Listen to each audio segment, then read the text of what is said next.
Welcome to the Clemson Drone Podcast. I'm your host, Joe Burgett from Clemson University. Join me as I dive into the world of drone technology and explore its impact through the eyes of industry leaders. Hear how drone technology directly supports public agencies, private companies, and entrepreneurs from those leading the innovation. If you're a seasoned UAS program manager or just getting into the game, this is a place to learn from the best to help your program soar to new heights. Make sure you subscribe now on your favorite podcast platform so you don't miss a single episode of the Clemson Drone Podcast. At Clemson Drone, the sky is not the limit, it's just the beginning.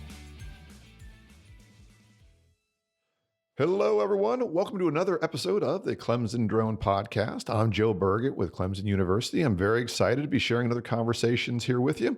I have on the line Alex Willis of ECS. ECS is a large nationwide company providing a wide range of services in the geotechnical, environmental, and facility spaces. Alex focuses on the geotechnical side, where he uses drones for photogrammetry and LiDAR to support his team, both across the country and coming soon internationally. So with that being said, Alex, welcome to the show. Thank you so much, Joe. Glad to be here. Good deal. Well, Alex, let's kind of start off by just kind of talking a little bit about your background. Can you tell us a little bit about where you're from, where you went to school, and how you ended up at ECS? Absolutely. So I was born in Colorado and I was raised in Georgia. Right now I'm living in Asheville, North Carolina. And my path through school was a bit non-conventional, kind of a wandering path. I started working when I was 18 in heavy mechanical construction as a laborer and then welder and foreman, and quite quickly found myself kind of in two worlds, which was academic and construction. So part-time through school, I would be spending 10 or 12 hours one day on a shutdown welding, and then the next day I'd head to class. And that kind of influenced me to go from the construction side to the design side. And so my focus became getting an engineering degree and kind of making that transfer, which ended up leading me to ECS. So once I graduated from Southern Polytechnic University in Georgia, aka Kennesaw State University, I started looking around with my girlfriend at where we wanted to live at. Asheville was high on the list and kind of stumbled into ECS from that. Oh, it's beautiful country. It's only a couple hours from Clemson. We go up there quite a bit. Yeah, it's right up in the mountains and just really beautiful, just full of art and like the culture and all that stuff is nice. Okay, awesome. Well, and I mentioned, ECS in the intro, and I kind of give a very high level overview of what the company is all about. But can you dive into it a little bit, maybe talk through some of the services that you guys provide, where you're located, just kind of the overall company structure? Sure. So it is a large company. We have 80 plus offices across the country, almost 3,000 employees, and it's actually the fastest growing employee-owned engineering firm in the country. So it's hard to drive, especially in the Southeast, it's hard to drive a few hours without passing one of our offices. And we provide engineering consulting in geotechnical and environmental markets. We also do facilities, inspections, construction monitoring, and testing. So we kind of touch a lot of different aspects of the construction process from design to build. Okay. And when you say construction, like what type of construction do you guys kind of focus on? Is there a specific market you guys like to go after? Oh, goodness, everything. My personal experience is sitting here in Asheville, so Western North Carolina, and we deal with everything from residential homeowners trying to build in these steep mountains all the way to large industrial plants and commercial hospitality. We do medical. We're kind of all in, if you're putting something on the ground, because I'm in the geotechnical side, we're gonna help people out with that. Yeah, that encompasses a lot of the buildings that are tied to the ground, right? Yeah. I mean, that's all of them, right? For sure. Yeah, no, that's great. I mean, in another life, I was a contractor, and some of the ones that you'd mentioned, those are tough. Those are tough projects. Hospital. I remember medical work being one of the most challenging, maybe not from the geotechnical side, but just being like critical shutdowns and infection control and all that kind of good stuff. So kind of getting ready for the show, we had some discussions, and I asked you some questions about ECS and the drone program. And you had talked about how ECS started the drone program. And I remember thinking, well, this is a kind of a very common story. And I think others would kind of appreciate hearing it from you.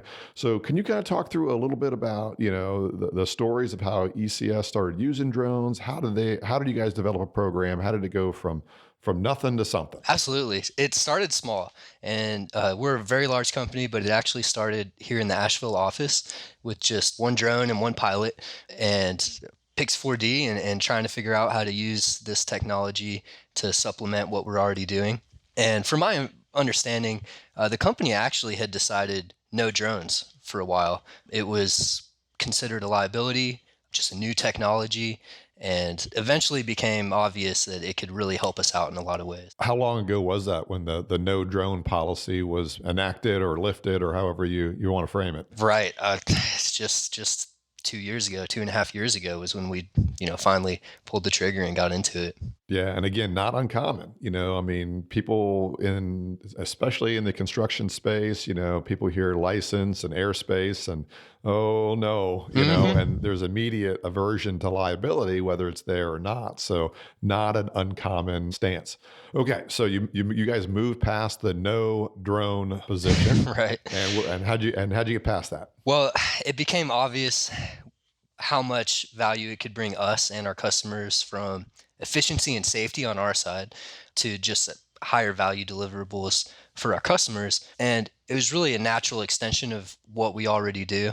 For engineering consultants and inspectors, a lot of our job is getting smart people to put boots on the ground and to help the design side and the construction side. So sometimes it helps to get boots off the ground, high inspections on roofs, or in my case, a lot of mountainous, rugged terrain with thick forests, and we got to mobilize drill rigs through that kind of terrain. And so drones became something that was just an obvious natural extension for us. Yeah, I'm gonna have to remember that expression, boots off the ground. I'm gonna have to write that one down. That's a good one. Right. So, I mean, you talk about some of the value proposition, but was that hard to sell to your upper management? And I guess I should back up. When you had said that you guys had started the program with one drone and one pilot, that one pilot was not you. You kind of came in a little bit after. Is that right? Correct. We had an employee who had some experience with drones, and I understand that, just having somebody who had flown drones before and kind of knew what they were doing, it helped give some confidence in giving it a shot. They didn't stick with the company very long, and that's how I actually ended up in the position. I was already working with a lot of the data anyways, GIS data and LiDAR data and stuff like that. So I would help them with the back end of the drone stuff. When they left and we had the equipment, it was an opportunity for me to get in there and become a pilot, and then further education and training and help grow the program from there. So what was the first drone? And then it just came to mind. So just to confirm, you weren't that one guy, but were you there? You were Yes. part, at least tangentially, a part of that decision-making process. I was, yep. Okay, awesome. And then what was just out of curiosity, what was the first drone that you guys purchased? Oh yeah, it's probably a common story as well, but we got the Phantom 4 Pro RTK. I was about ready to say that's it. That's it. And well, you got the RTK, so you were even one more step above. Usually it's the Phantom 3, the Phantom 4, some iteration of the Phantom 4 V2, whatever it happens to be. Okay, well, awesome.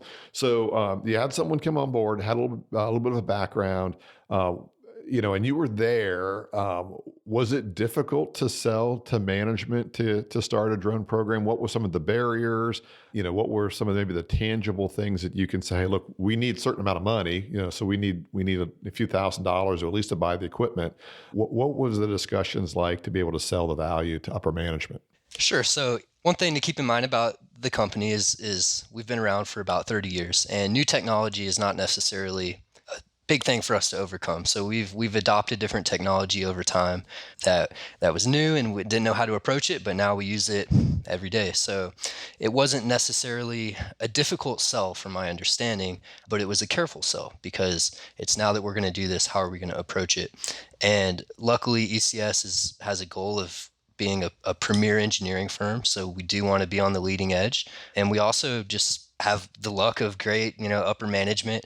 Our director of strategic initiatives, Matt Fogelman, which has just been great getting the drone program implemented and developing policies. And so having that support on the upper end, having a company that's willing to invest And then having the local expertise and ability to build that foundation is what helped us launch. Yeah, anytime you have a company that has a position for like director of strategic initiatives, that Right. just screams forward looking, right? Absolutely. And I mean, you guys are a large firm, so you're able to have a position that's focused on that. But even for entrepreneurs or smaller companies, even if it's not a full-time position, I have found if there's like somebody that management comes to and says, look, we need for you to spend a certain percentage of your work week focusing beyond, like 2, 3, 5, 10 years beyond, and kind of figuring out the best that you can where this industry is heading, and be more strategic thinking than operationally thinking. And again, that's true for big companies and innovative companies like ECS, and then small companies, that might just have a handful of employees. Oh, absolutely. Even just a single employee, or a single proprietor of a company, they're going to spend some time doing that. So, Right. Right. Yeah, no, and sometimes when I mention entrepreneurs, I mean, they can be in the trap of always being looking 10 years away, and that there's danger with that. But then you can have the reverse of everyone looking 2 weeks away, and there's dangers with that too. Okay, so that all makes sense. And you had said leading edge, and in another life when I was a contractor, we were very cognizant of that too, that we wanted to be on the leading edge also, but not the bleeding edge, right? So yeah. you didn't want to be the first person to adopt something and bear all of the R&D cost. You wanted to be close to there, and where those costs were absorbed by other companies, and then you could take advantage of it. And I think at this point, especially with the mass adoption of drones, I mean, it's hard to imagine anybody, not saying the technology doesn't have an ROI and all of that. Would you kind of agree with that? Oh, absolutely. And for a while, the technology was very expensive. It was very unknown. Even the regulations were just changing so quickly. It was hard to feel confident, I think, for some people to invest. But now that it's becoming affordable, the FAA is slowing down some of their changes. They're figuring some of this stuff out. Same thing on the state and local level. It's something that is much more approachable. Yeah, no, I agree. Things have kind of normalized. There haven't been any big or forecasted big changes on the FAA side. I mean, when Visual Line of Sight Part 108 rolls out, that'll be a bigger deal, but we're not there yet. So I think we can kind of rest easy. So let's talk a little bit about where your program is now. So again, you got a fairly large company. How many pilots do you have now? Where are the drones located? How is it organized? How is your drone program, kind of administrated? Yeah, we have probably 6 authorized pilots. We have a lot of people who have their 107, but we have 6 authorized pilots. And Yeah, no, I know exactly what you mean. You're not unique there. right, probably 3 or 4 different drones. 2 of them are in our office. The Asheville office is kind of the hub of operations, but we do have other offices that have pilots and are figuring out ways to apply them as well.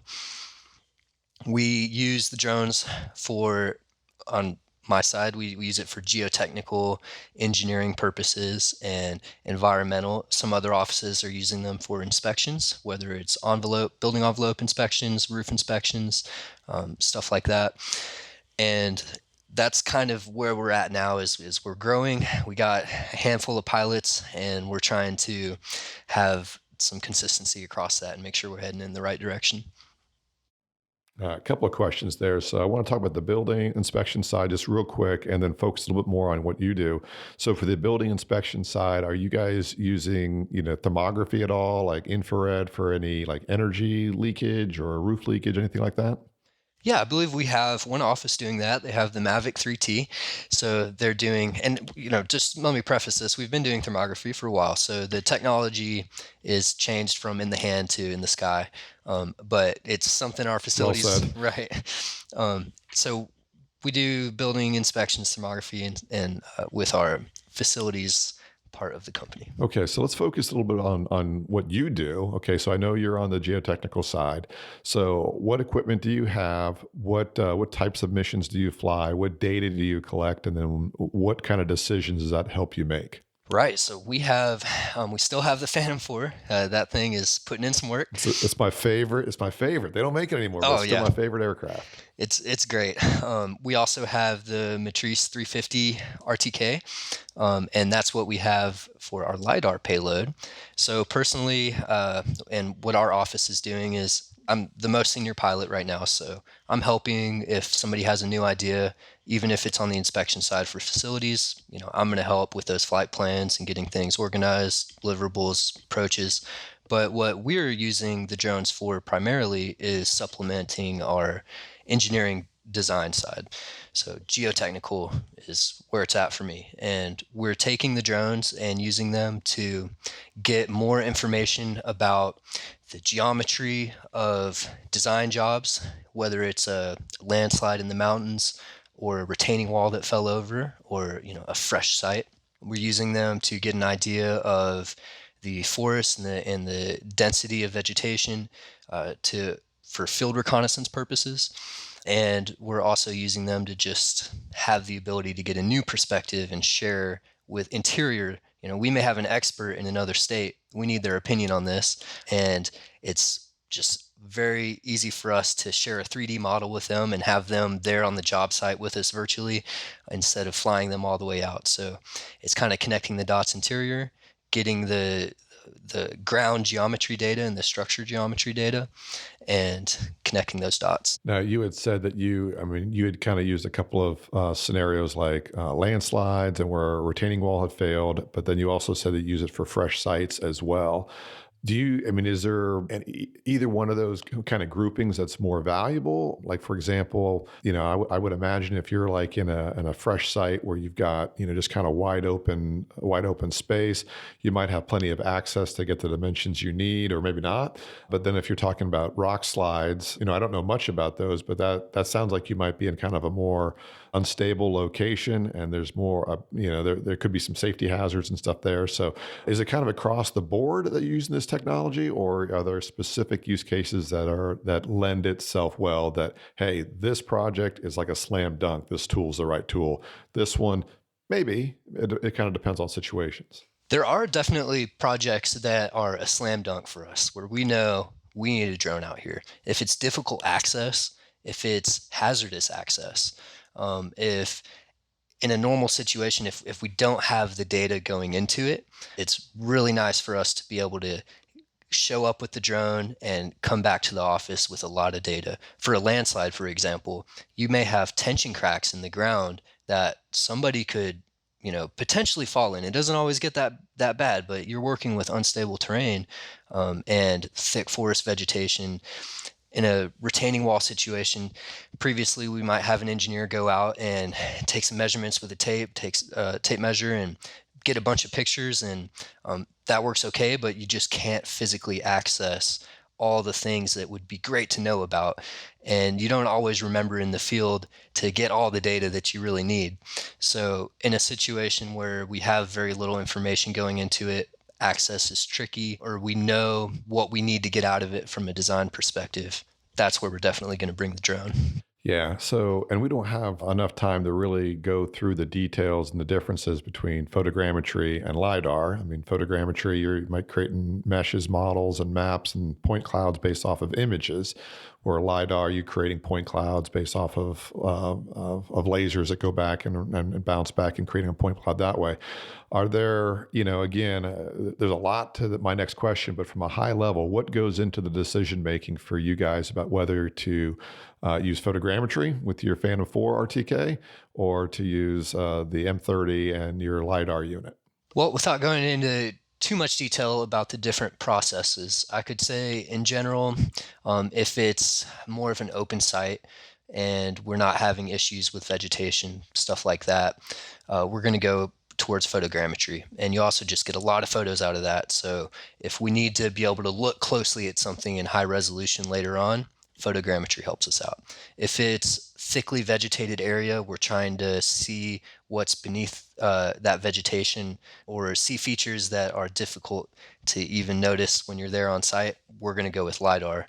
And working with the LiDAR data can be a little bit different than photogrammetry, but you still end up with point clouds for each. So the deliverable is the data ends up looking similar, but the ability to penetrate that vegetation is usually what drives our LiDAR. Gotcha. So, and I had kind of teased this or mentioned, I should say, when I introduced you to the top of the show, is that, most of your drone program now is domestic in the United States, but you guys have acquired a government contract for an island country. So outside of Part 107 rules, what goes into that? Like I know you're familiar with Part 107, I'm familiar with Part 107, but if I'm asked to go fly a mission internationally, well, that's uncharted waters for me.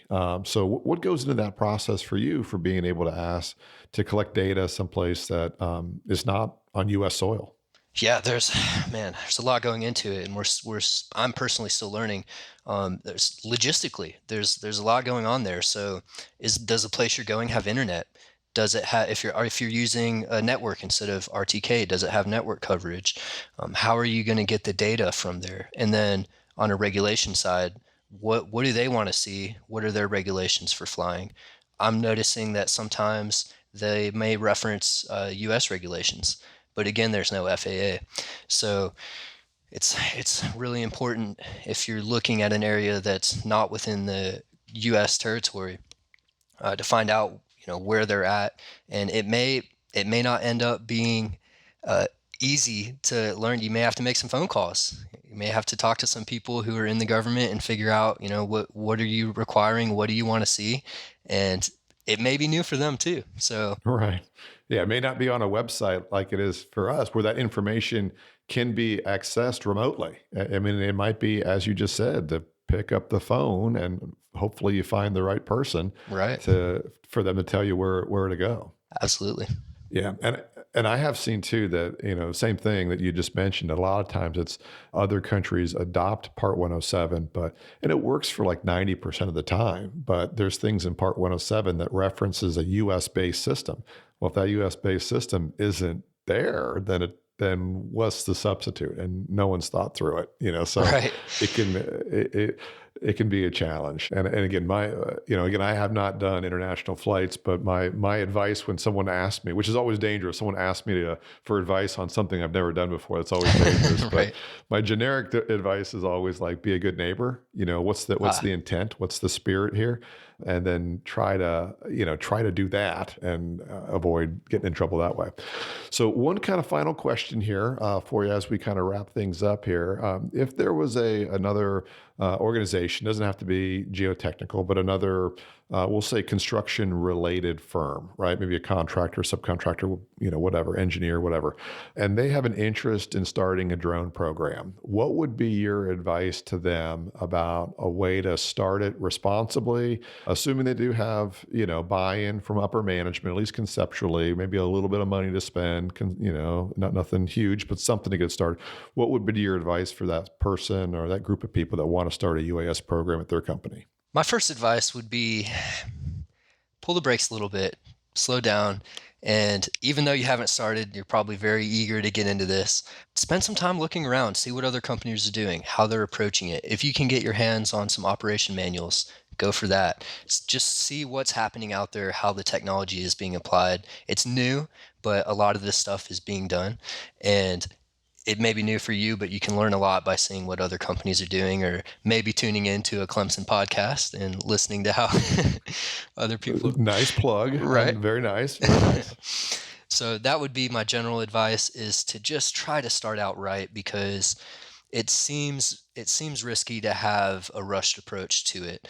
And it's just, maybe this is just the engineer in me, but taking the time, figure out your plan, and just make sure you're heading in the right direction from the beginning.